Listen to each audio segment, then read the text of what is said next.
నా తల్లి మాట వినకపోతే నా కళ్ళు లోయగాపులు తీరుతాయని తెలుసుకోలేకపోయానయ్యా. అయ్యో అయ్యో నన్ను క్షమించు. దయచేసి ఒప్పుకున్నాం. అమ్మ ఒప్పుకున్నాం. సమస్తమైన దోషులు మాట్లాడే బయలుగా ఉంది. పరిశుద్ధులుగా దేవుడు ఎదగాలి.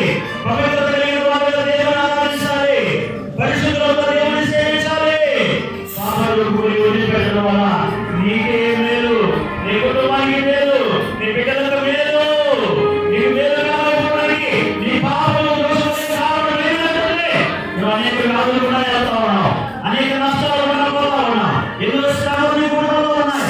ఎంత చేసినా ఎక్కడ వేసినటువంటి ఆ గొంగళ అక్కడ ఇదిగో చిన్న సంచులు వేసినట్టు అయిపోతుంది నీ సంపాదన.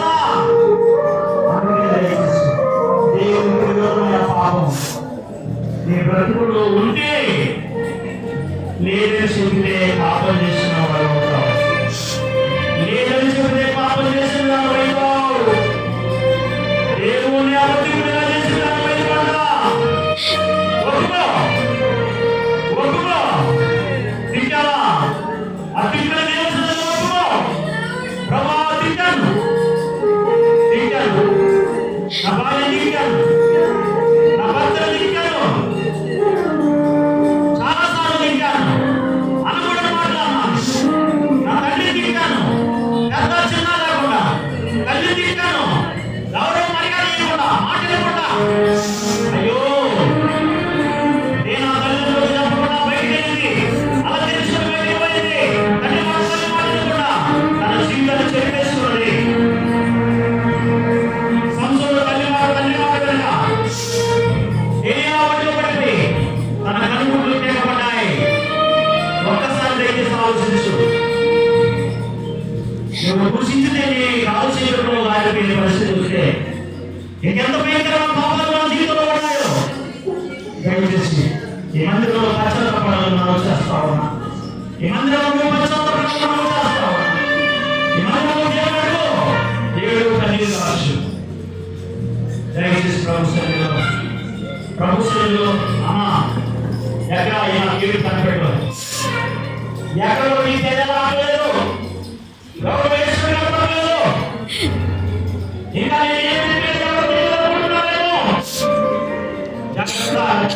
నువ్వు దేవుడికి జవాబు చెప్పుకోవాలి. ఎప్పుడైనా ఆయన సింహాసనం చెప్పుకోవాలా? ఇప్పుడే దయచేసి ప్రభుత్వాన్ని క్షమించాను. నిజంగా తల్లిని ఉంచాను, నా భార్య పిల్లలను ఆశ్రయించుకున్నాను. అనేక రాజకీయ నాయకులు, సాగులు, సంఘాలు నా చూపు వెళ్ళినప్పుడు వాడి నా నోటి చూసినట్టుగా చెప్పాను. దేవా నన్ను క్షమించు. ప్రార్థన చేసుకుందాం. పరిశుద్ధుడైన తండ్రి,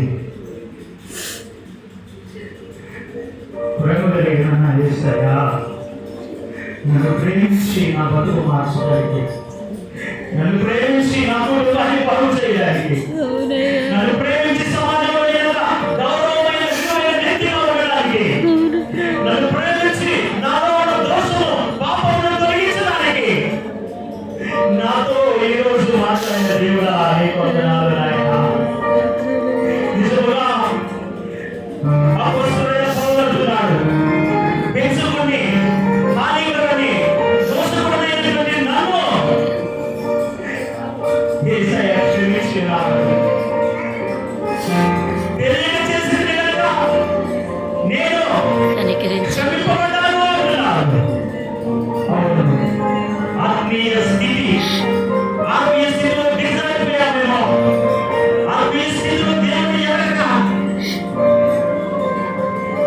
కళ్ళలో పొగ, అహంకారం, గర్వంతో నీ తల్లిదండ్రులను, నీ అత్తమామలను, నీ భర్తను, నీ భార్యను, నీ పిల్లలను, నీ అక్కను, నీ చెల్లిని, నీ అన్నయ్యను, నీ తమ్ముని, ఇరుగు పొరుగు వారిని, పెద్దలను, సాకులను దూషించావేమో.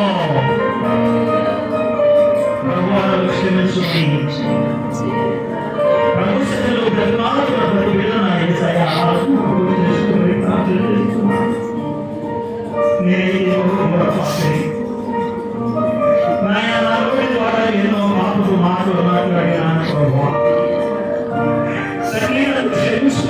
ప్రార్థన చేస్తున్నాను. నా తల్లిదండ్రులను పిలిచాను, నా భార్య పిల్లలను దూషించానయ్యా, సమాజంలో ఉన్నవారు దూషించానయ్యా, ద్వేషించానయ్యా. నన్ను క్షమించి కనిపించు ప్రభువా.